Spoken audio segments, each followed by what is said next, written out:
The situation in Iran, you mentioned it. Does it have any impact on Russia's economy, on its military capabilities? We already know about the Iranian Shaheds, that they were officially supplied to Russia. Is it possible that these supplies will stop and so on? Will the situation in Iran affect Russia in any way? I don't know if people will take this as an example, but that's more of a rhetorical question. I even think there's no point in discussing it because, well, I don't know, maybe you have a different opinion. Well, look, the situation in Iran is fraught with consequences, right? So, If the revolution that's practically happening there right now is ultimately successful, I think it will be a tremendous source of joy for humanity. And if a new administration comes to power, it will be very friendly and cooperative to the USA.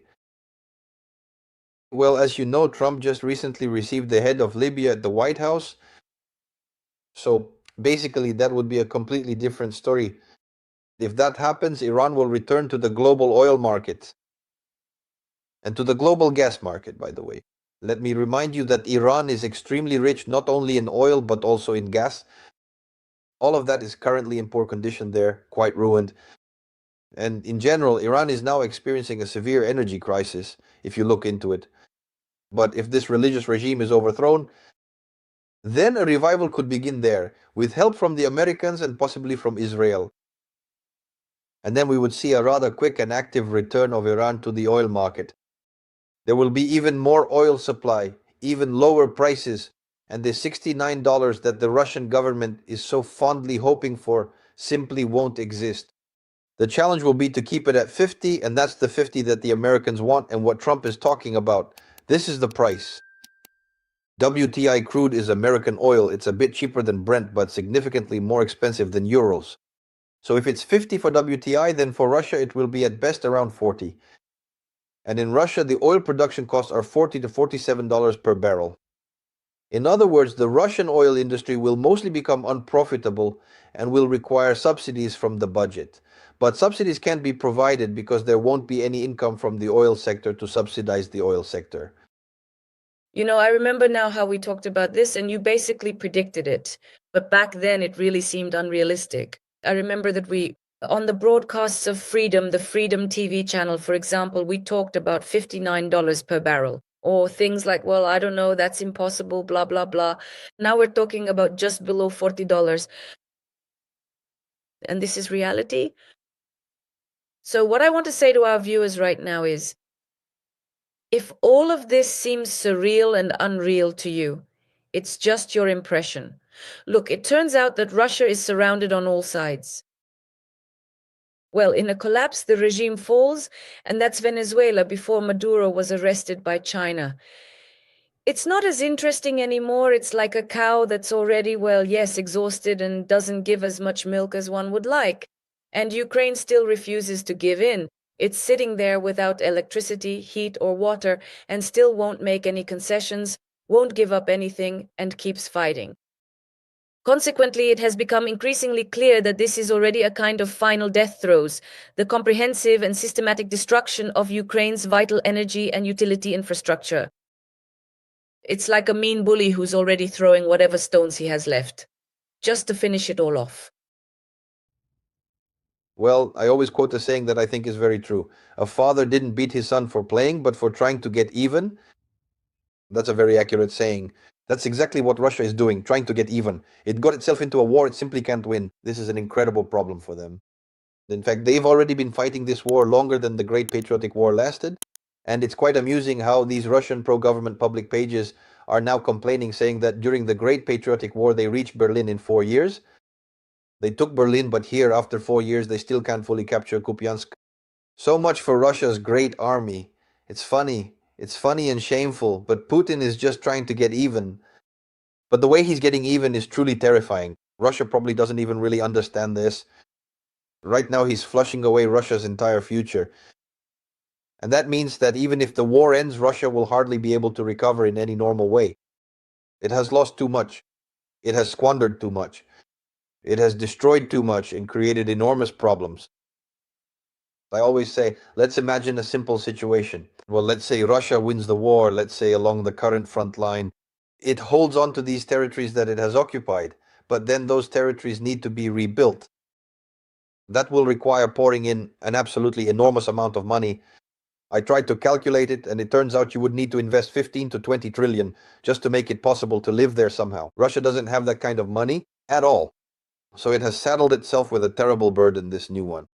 Meanwhile, the old territory of Russia is even more devastated, and no one knows what to do about it. And Russia is slashing social programs on the fly. Recently, a deputy named Gurulyov made a statement.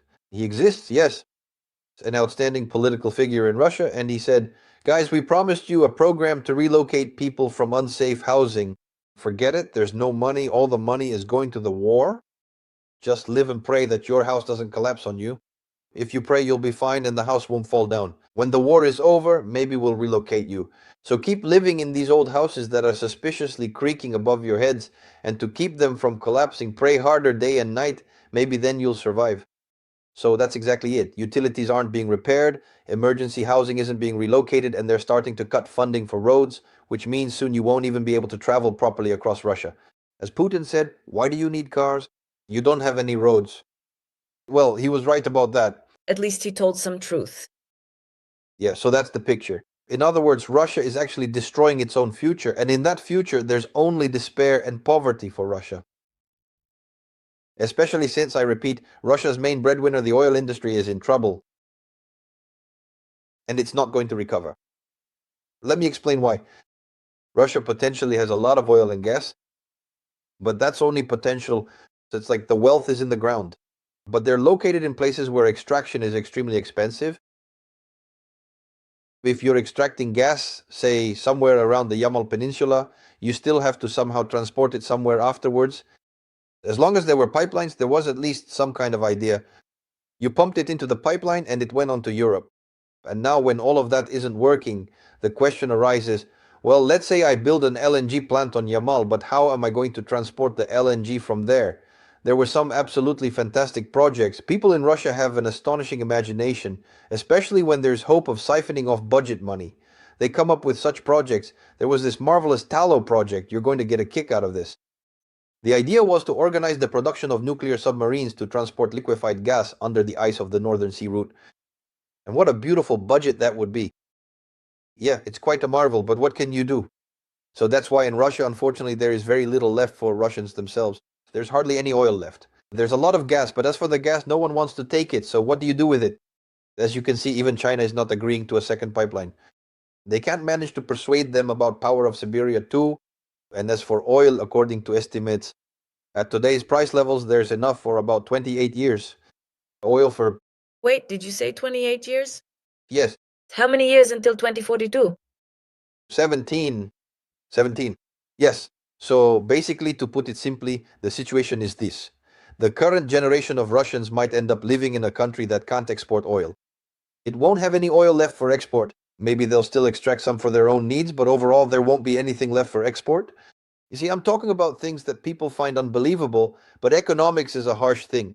It's a tough business. If you're extracting oil at a loss, then why are you doing it? Or is someone supposed to cover your losses? But it's just not realistic to compensate for the losses of the oil industry.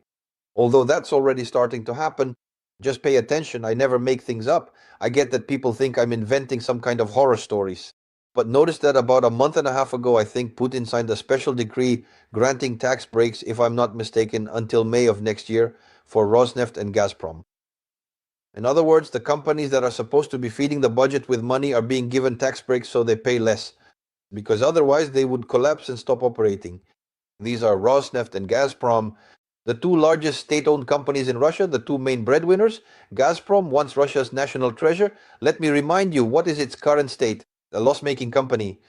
Rosneft is in a very bad financial situation. To keep them from dying, they are given subsidies and tax breaks.